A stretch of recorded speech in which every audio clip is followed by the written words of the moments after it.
Volkswagen a pris le virage du véhicule électrique et ce n'est rien de le dire. En quelques années, et d'une part avec la volonté d'effacer le mauvais souvenir du Dieselgate et d'autre part l'ambition de ne pas se faire distancer par ses concurrents, le constructeur allemand vient de franchir une étape importante dans le développement de ses véhicules propres. Si au sein du groupe Volkswagen plusieurs véhicules exclusivement électriques sont déjà disponibles, comme le e-tron chez Audi, la marque lance la fabrication de son tout premier véhicule 100% électrique qui n'est pas dérivé d'un véhicule thermique existant.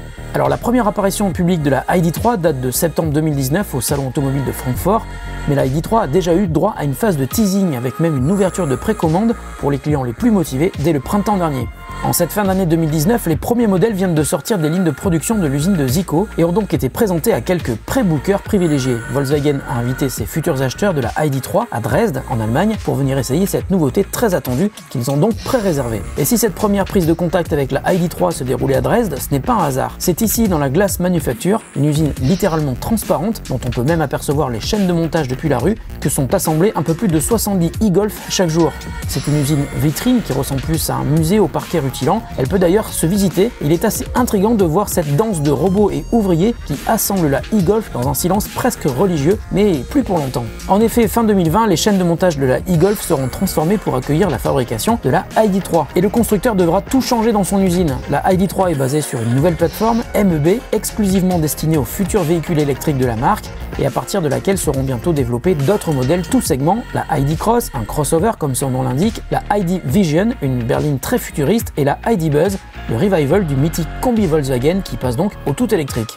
Mais revenons à la ID.3 qui est donc le premier véhicule à inaugurer cette plateforme MEB. Si le design du concept car était déjà très réussi dès sa première itération en 2016 et décliné dans une deuxième version au Salon de Genève en 2018, la version commercialisée est tout de même beaucoup plus sage, surtout à l'intérieur. Mais globalement, le véhicule est très agréable à regarder. Elle rappelle le design de la Golf, mais avec une partie arrière qui fait penser à la Nissan Leaf, un coffre de couleur noire quelle que soit la teinte choisie pour le reste de la voiture. La ID.3 se décline en 3 versions de batterie.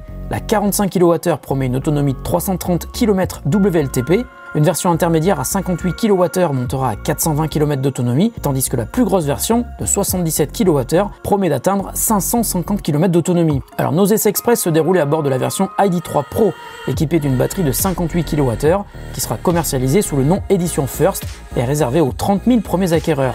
Elle sera livrée avec un chargeur courant alternatif 11 kWh, mais pourra être chargée sur des bornes rapides à 100 kWh.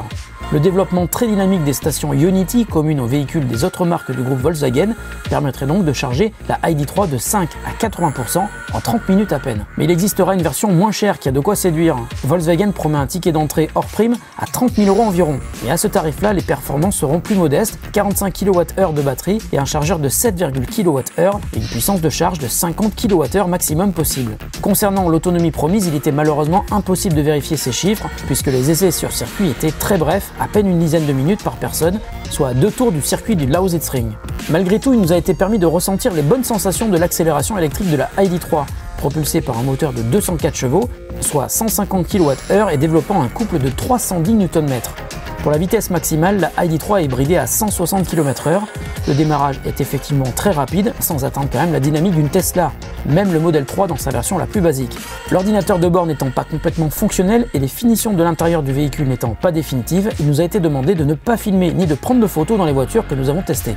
Et comme la ID.3 n'est pas complètement finalisée, il y a fort à parier qu'elle sera optimisée pour sa disponibilité au printemps prochain, aussi bien sur la partie cosmétique que sur les parties mécaniques et électroniques.